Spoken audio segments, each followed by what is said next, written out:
ಹೇಗಿದ್ದೀರಾ? ಚೆನ್ನಾಗಿದ್ದೀನಿ. ಹೇಳಿ ಅಂಕಲ್, ನಿಮ್ಮ ಅನುಭವ ಹೇಳಿ. ನಮಸ್ಕಾರ, ನನ್ನ ಹೆಸರು ಸತೀಶ್ ಅಂತ. ನಾವು ಮೊದಲಿಂದ ಕೃಷಿ ಮಾಡ್ಕೊಂಬತ್ತಾ ಇದ್ದರು. ಮೊದಲೆಲ್ಲ ನಾವು ಆಲೂಗಡ್ಡೆ ಮತ್ತು ರೇಷ್ಮೆ ಬೆಳೀತಾ ಇದ್ದರು. ಆಮೇಲೆ ದಿನ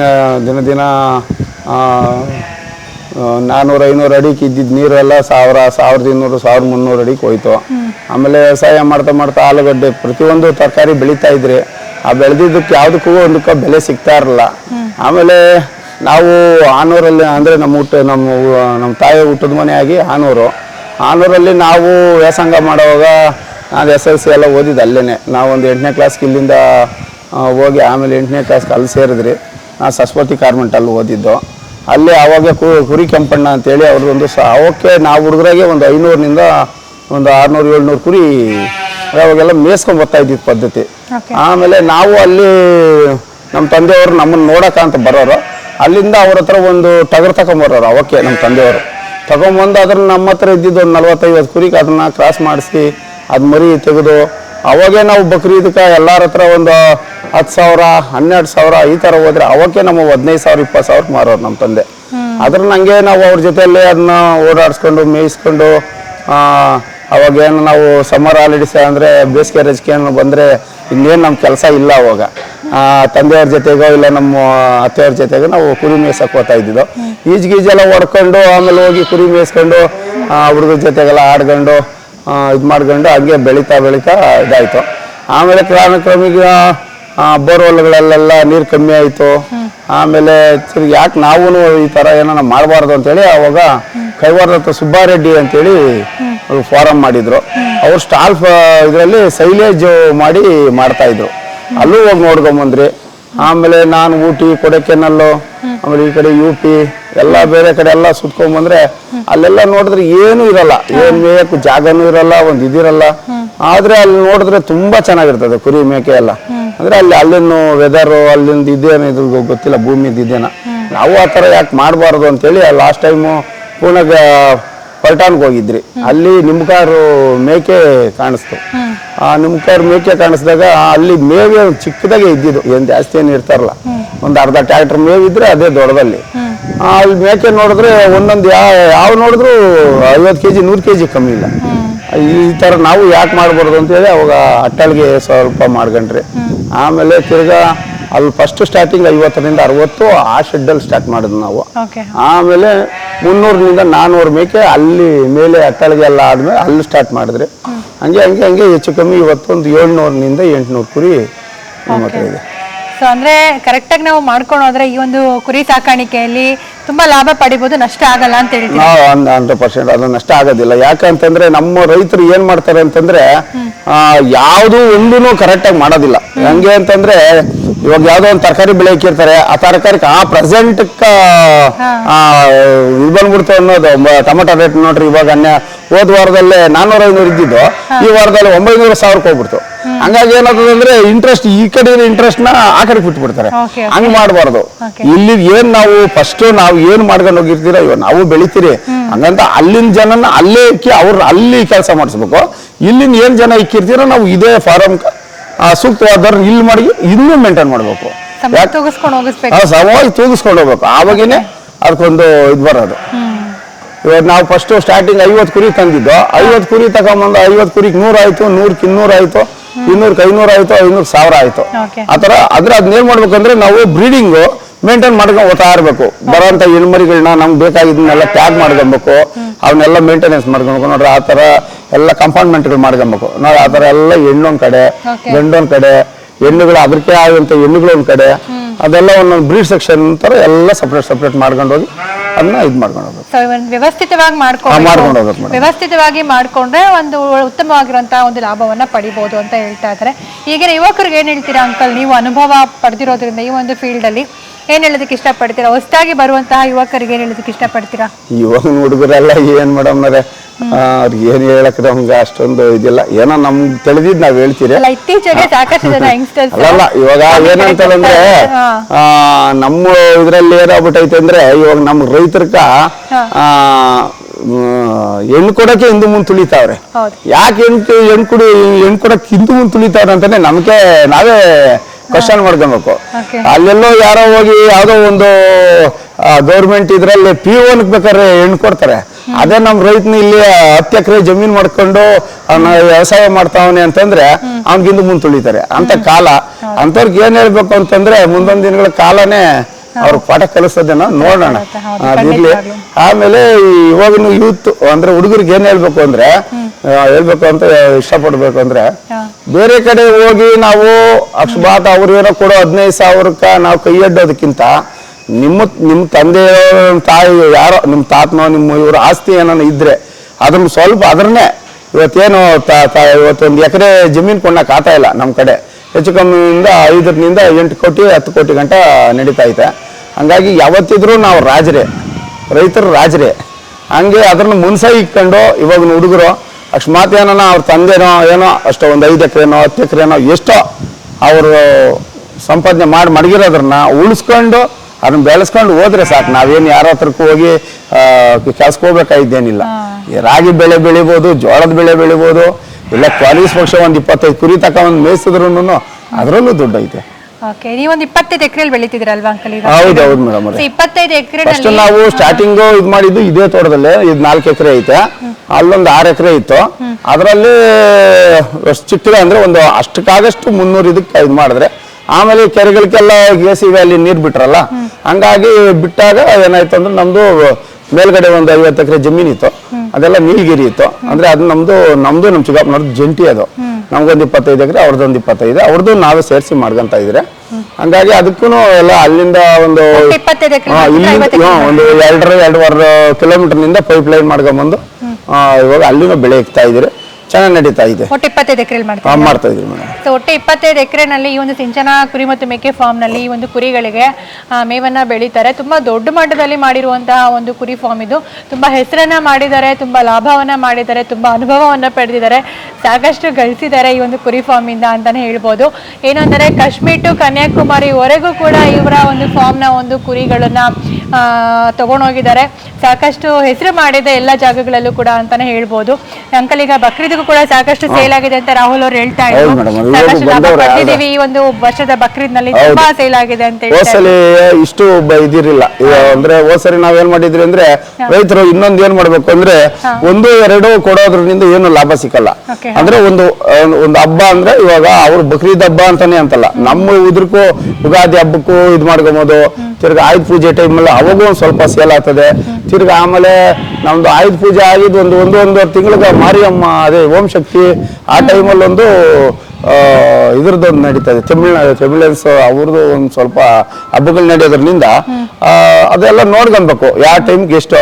ಅಂದ್ರೆ ನಾವ್ ಏನ್ ಮಾಡ್ಬೇಕು ಅಂದ್ರೆ 3 ತಿಂಗಳು ಮರಿ ಕೊಟ್ರೆ ಏನು ನಮ್ಗೇನು ಅಷ್ಟೊಂದು ವರ್ಕೌಟ್ ಆಗಲ್ಲ. ಯಾಕಂದ್ರೆ 3 ತಿಂಗಳು ಮರಿ ಒಂದು 20 kg ಇರ್ತದೆ. ಅದೇ ಗಂಡು ಮರಿ ನಾವು ಒಂದು 50 kg ಚೆನ್ನಾಗಿ ಮೇಯಿಸ್ಬಿಟ್ಟು ಮಾಡೋದ್ರಿಂದ ಹೆಚ್ಚು ಕಮ್ಮಿ ಒಂದು 20-25 ಸಾವಿರ ರೂಪಾಯಿ ಸಿಗ್ತದೆ. ಹಂಗಾಗಿ ಈ ಸರಿ ಚೆನ್ನಾಗೈತೆ. ಈ ಸರಿ ಒಳ್ಳೆ ವ್ಯಾಪಾರ ಆಯ್ತು. ಒಂದು 50ರಿಂದ 60 ಗಂಡಿತ್ತು. ಲಾಸ್ಟ್ ಟೈಮ್ 150 ಮಡಗಿದ್ರಿ, ಅದ್ರಲ್ಲಿ ಒಂದು 80 ಸೇಲ್ ಆಯ್ತು. ತಿರ್ಗಾ ಒಂದು 60 ನಿಂತೋಯ್ತು. ಮತ್ತೆ ತಿರ್ಗಾ ನಂಗೆ ಸೇಲ್ ಮಾಡಿದೆ. ಅಂಕಲ್, ಇಷ್ಟು ವರ್ಷದ ನಿಮ್ಮ ಈ ಒಂದು ಕುರಿ ಸಾಕಾಣಿಕೆ ಒಂದು ಅನುಭವದಲ್ಲಿ ಯಾವ್ದಾದ್ರು ಒಂದು ಕೆಟ್ಟ ಸನ್ನಿವೇಶ, ಇಲ್ಲ ನಾನು ಈ ರೀತಿ ಮಾಡಬಾರ್ದಾಗಿತ್ತು, ಸೊ ಈ ರೀತಿ ಮಾಡಿದಾಗ ನನ್ಗೆ ಈ ರೀತಿ ತೊಂದರೆ ಆಯ್ತು, ಸೊ ಇದನ್ನ ನಾನು ತಿದ್ದುಕೊಳ್ಬೇಕಾಗಿತ್ತು ಅಂತ ಅನ್ಕೊಂಡು ತಿದ್ದುಕೊಂಡಿರೋಂಥದ್ದು ಏನಾದ್ರು ಇದೆಯಾ? ಇದರಲ್ಲಿ ತಿದ್ದುಕೊಳ್ಳೋದಕ್ಕಿಂತ ಅವು ಒಡಂಬಡಿಕೆ ಅವು ಜೊತೆಗೆ ನಾವಿದ್ರೆ ಅವೇ ನಾವು ಅವ್ರ ಜೊತೆಗೆ ನಾವು ಕುರಿತಾರನೇ ಆತರ ಸನ್ನಿವೇಶ ಅಂತಂದ್ರೆ ನೋಡ್ಕೊಬೇಕು. ಅಕಸ್ಮಾತ್ ಇವಾಗ ನಮ್ಮ ರೈತರಿಗೆ ಪಾಪ ನಂದು ಒಂದ್ಸಲಿ ಒಂದ್ ಘಟನೆ ನಡೆತು. ಸುಮಾರು ಏನೊಂದು 8-10 ವರ್ಷ ಹಿಂದೆ.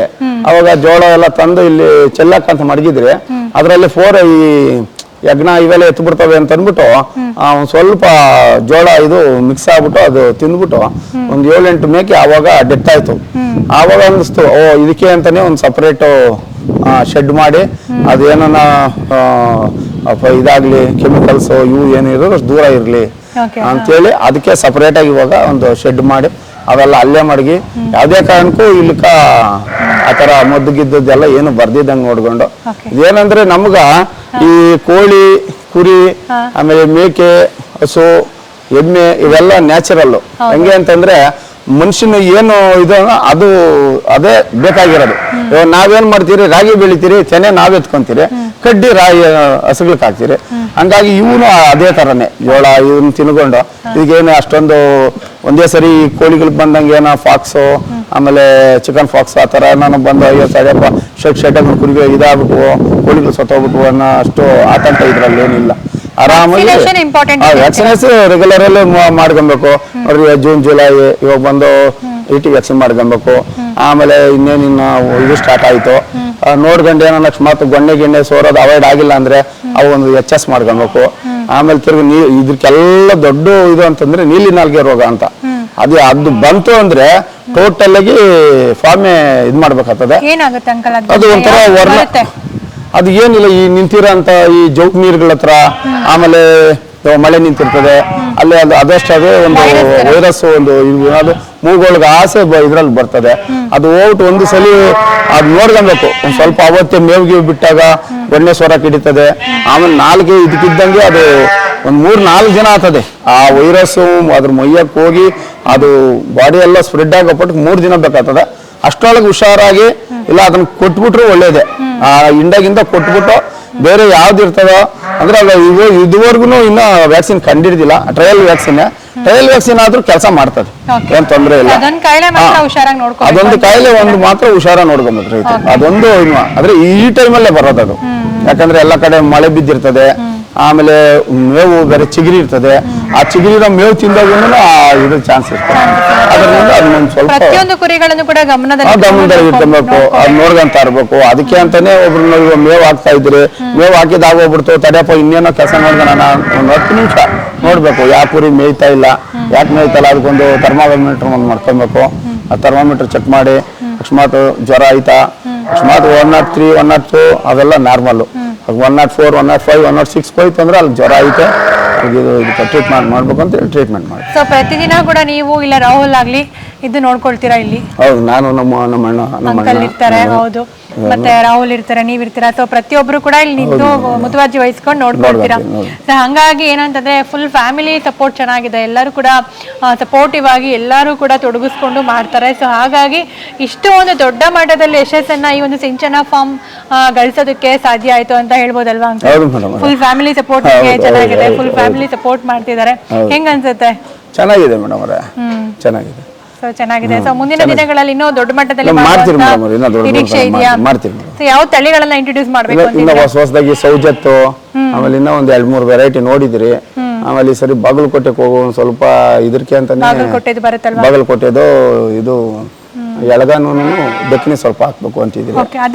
ವರ್ಕೌಟ್ ಆದ್ರೆ ನನ್ನ ಹತ್ರ ಆಲ್ರೆಡಿ ನೋಡಿದ್ರಿ ನಾವು, ಅದ್ರ ಮೇಲೆ ಎಕ್ಸ್ಪೆರಿಮೆಂಟ್ ಮಾಡಿದ್ರಿ. ಡಾರ್ಪರ್ ಎಲ್ಲ ತುಂಬಾ ಚೆನ್ನಾಗ್ ಬರ್ತದೆ. ಆಮೇಲೆ ಇದಕ್ಕಿಂತ ಈ ನಡುವೆ ನಾವು ಈ ಒಂದು 6 ತಿಂಗಳಿಂದ ಈಚಕ ನಾವು ಇನ್ನೊಂದು ಬ್ರೀಡ್ ಅಷ್ಟು ಇದು ಮಾಡಿದ್ರಿ. ಆ ದುಂಬಾ ಅಂತೇಳಿ ಆ ಕಡೆ ಐತೆ. ಆ ದುಂಬಾ ಬಾರಿ ಚೆನ್ನಾಗ್ ಬರ್ತದೆ. ಇವಾಗ ನೋಡ್ರಿ ಅದು ತೂಗ ಕೊಟ್ಟಿರೋ ಮರಿ ಎಲ್ಲ ಈ ಸರಿ ಇಲ್ಲ ಕ್ರಾಸಿಂಗ್ ಅಂತಂದ್ರೆ ದುಂಬಾ ಪ್ಯೂರ್ ಮರಿ ಒಂದ್ 25,000-30,000 ಸಾವಿರ ಮಾಡ್ತಾ ಇದ್ದೀರಿ. ಕ್ರಾಸಿಂಗ್ ಮರಿನ ಅಕಸ್ಮಾತ್ ಯಾರೋ ಬಂದು ರೈತರು ಕೇಳಿದ್ರೆ ಕುರಿ ಮೇಲೆ ಕ್ರಾಸಿಂಗ್ ಆಗೋದಾದ್ರೆ ತಗೊಂಡವ್ರು ಅದೊಂದು 15,000-20,000 ಸಾವಿರಕ್ಕೆ ಮಾರ್ತೀರಿ. ಸಪೋಸ್ ಅದೇನೋ ಉಳಿತು ಅಂತ ಉಳ್ಕೊಂಡು ನಮ್ಮ ಹತ್ರನೇ ಉಳ್ಕೊಂತ ಗಂಡದು ಅಂತಂದ್ರೆ ಚೆನ್ನಾಗಿ ಮೇಯಿಸ್ತೀರಿ. ಅದು ಫ್ಯಾಟ್ನಿಂಗ್ ಮಾಡ್ಬಿಟ್ಟು ಅದನ್ನ ಹಬ್ಬದ ಟೈಮ್ ಮಾರ್ಗಂತೀವಿ.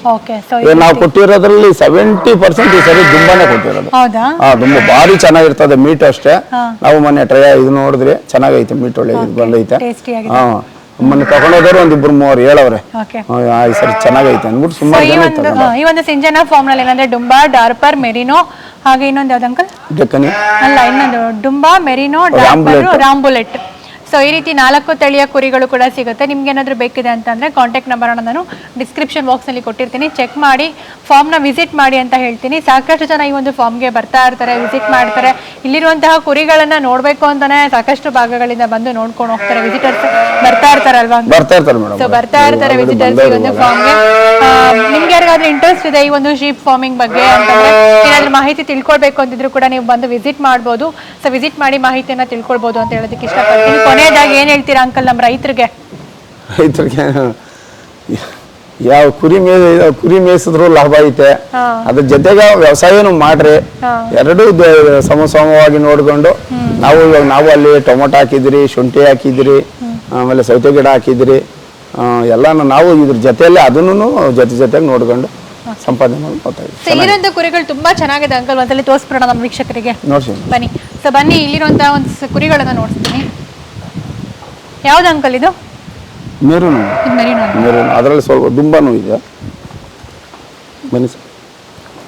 ಸೊ ಮೆರಿನೋಗೆ ಆಕ್ಚುಲಿ ಹೂಲ್ ಚೆನ್ನಾಗಿ ಬರುತ್ತೆ ಅಲ್ವಾ? ಹೂಲೆ ಇದ್ರಷ್ಟು ಉಣ್ಣೆ ಜಾಸ್ತಿ ಇರ್ತದೆ ಮೇಡಮ್. ಇದು ಕಾಶ್ಮೀರ ಇದರಲ್ಲಿ ಸ್ವೆಟ್ರು ಆಮೇಲೆ ಇದೆಲ್ಲ ಮಾಡ್ತಾರೆ, ಅದು ತುಂಬಾ ಫೇಮಸ್ಸು. ಹೌದು. ಸೊ ಈ ಭಾಗದಲ್ಲಿರುವಂಥದ್ದೆಲ್ಲ ಕೂಡ ಮೆರಿನೋ. ಸೊ ನೋಡ್ತಾ ಇರ್ಬೋದು ಹೂಲ್ ಹೇಗಿದೆ ಅಂತ. ಮೆರಿನೋ ಅಂತಂದ್ರೆ ಏನು ಅಂದ್ರೆ ಸಾಕಷ್ಟು ಹೂಲ್ ಇರುತ್ತೆ ನೋಡಿ. ಸೊ ಮುಖಾನೇ ಸರಿಯಾಗಿ ಕಾಣಲ್ಲ, ಎಷ್ಟಿದೆ ಹೂಲ್ ಅಂತಂದ್ರೆ ಸಿಕ್ಕಾಪಟ್ಟೆ ಹೂಲ್ ಇದೆ. ಸೊ ಹೇಳಿ ಅಂಕಲ್ ಮೆರಿನೋ ಬಗ್ಗೆ. ಇದ್ರದ್ದು ಬಗ್ಗೆ ಹೇಳಬೇಕು ಅಂದ್ರೆ ಇದು ಜಮ್ಮು ಕಾಶ್ಮೀರ ಕಡೆ ನಾವು ಲಾಸ್ಟ್ ಟೈಮ್ ನಾವು ಆ ಕಡೆ ಕಣ್ ಕೂಡ ಕಾಣ್ತಾ ಇಲ್ಲ, ಹಂಗ್ ಕವರ್ ಆಗಿದೆ ಹೂಲ್. ಅದು ಕಟ್ ಮಾಡ್ಬೇಕು ಮೇಡಮ್. ಹೇಳಿ ಅಂಕಲ್. ಆ ಕಡೆ ಕಾಶ್ಮೀರ ಕಡೆ ಹೋದಾಗ ಇದು ಈ ನಮ್ಮ ಕಡೆ ವಲಸೆ ಬಂದಂಗೆ ಬರುತ್ತೆ, ಆ ತರ ಈ ತರ ವಲಸೆ ಬರ್ತಾರೆ ಅಲ್ಲಿ ಮೇಯ್ಸಕ್ಕ. ಅಲ್ಲಿ ತುಂಬಾ ಅಂದ್ರೆ ಹಿಮ ಬೀಳ್ತಾ ಇರೋದ್ರಿಂದ ಇವು ಆ ಹುಲ್ಲೆ ಅವಕ್ಕ ಅಲ್ಲಿ ಸಪೋರ್ಟಿಂಗ್ ಇದು ಬೆಚ್ಚಗಿರುತ್ತೆ. ಹಂಗಾಗಿ ಅಲ್ಲಿ ತುಂಬಾ ಬೇಡಿಕೆ ಐತೆ ಈ ಹುಲ್ಗ. ಅಲ್ಲಿ ಸ್ವೆಟ್ರು ಆಮೇಲೆ ಇದ್ರದ್ದು ಬ್ಲಾಂಕೆಟ್ಸು ಆಮೇಲೆ ಮಫ್ಲೇರು ಕಾರ್ಚುಪ್ಪು ಇವೆಲ್ಲ ಮಾಡ್ತಾರಲ್ಲಿ. ಹಾಗಾಗಿ ನಾನು ಲಾಸ್ಟ್ ಟೈಮ್ ತಗೊಂಡಾಗ 4,500 ರೂಪಾಯಿ ನಾನು ತಗೊಂಡಿರೋ ಸ್ವೆಟ್ರು. ಅಲ್ಲಿ ಏನೋ ಇಷ್ಟು ಕಾಸ್ಟ್ಲಿ ಅಂತ ಕೇಳಿದ್ರೆ ಆವಾಗ ಅದೇ ಅಲ್ಲಿ ಹೇಳಿದ್ರು ಈ ತರ ಕುರಿ ಉಣ್ಣೆ ಒಳಗೆ ಮಾಡಿರೋದು ಈ ಕಡೆ ಇಲ್ದು ತುಂಬಾ ಕಾಸ್ಟ್ಲಿ, ಲಾಭದಾಯಕವಾಗಿದೆ. ಅಂದ್ರೆ ನಮ್ಮಲ್ಲಿ ಇದ್ರಲ್ಲಿ ನಾವು ತೆಗೆದ್ರೆ ಇದು ವೇಸ್ಟ್, ಆ ಕಡೆ ಅವ್ರಿಗೆ ಇದು ಹುಲ್ಲು ಅದು ಯೂಸ್ ಆಗುತ್ತೆ. ಅಂದ್ರೆ ಇದು ಏನಂತಂದ್ರೆ ನಮ್ಗ ತುಂಬಾ ಚೆನ್ನಾಗ್ ಬರ್ತದೆ ಮರಿ, ವೆಯ್ಟ್ ಏನ್ ಹೆಣ್ಕುರಿನೇ 80 kg 100 kg ಗಂಟ ಅವಿವೆ ನಮ್ಮ ಹತ್ರ. 2 ಮರಿ ಆಗ್ತಾವ ಇವು ಟ್ವಿನ್ಸ್. ಹಾಗಾಗಿ ನಾವು ಅದಕ್ಕೆ ದುಂಬಾ ಕ್ರಾಸ್ ಮಾಡಿಸ್ತಾ ಇದೀರಿ. ಫಸ್ಟ್ ಡಾರ್ಪರ್ ಕ್ರಾಸ್ ಮಾಡಿಸಿದ್ರೆ ಡಾರ್ಪರ್ ಏನು ಅಷ್ಟೊಂದು ಇದು ಬರಿಲ್ಲ, ಎರಡು ಯಾಕಂದ್ರೆ ವಜನ್ ಇರೋಂತ ಇದೆಯಲ್ಲ, ಹಂಗಾಗಿ ಏನು ಇದಾಗಿಲ್ಲ. ಅದ್ರದ್ದು ಆಮೇಲೆ ಡಾರ್ಪರ್ ಒಂದ್ ಸ್ವಲ್ಪ ಹಾಕಿ ನೋಡಿದ್ರೆ ತುಂಬಾ ಒಳ್ಳೆ ರಿಸಲ್ಟ್ ಬರ್ತಾ ಇದೆ. ಇವಾಗ ಒಂದ್ ಮರಿ ಬಂದೈತಿ ಇಲ್ಲಿ, ಇವತ್ತು ನೈಟ್ ಬಂದೈತೆ, ತೋರಿಸ್ತೀನಿ.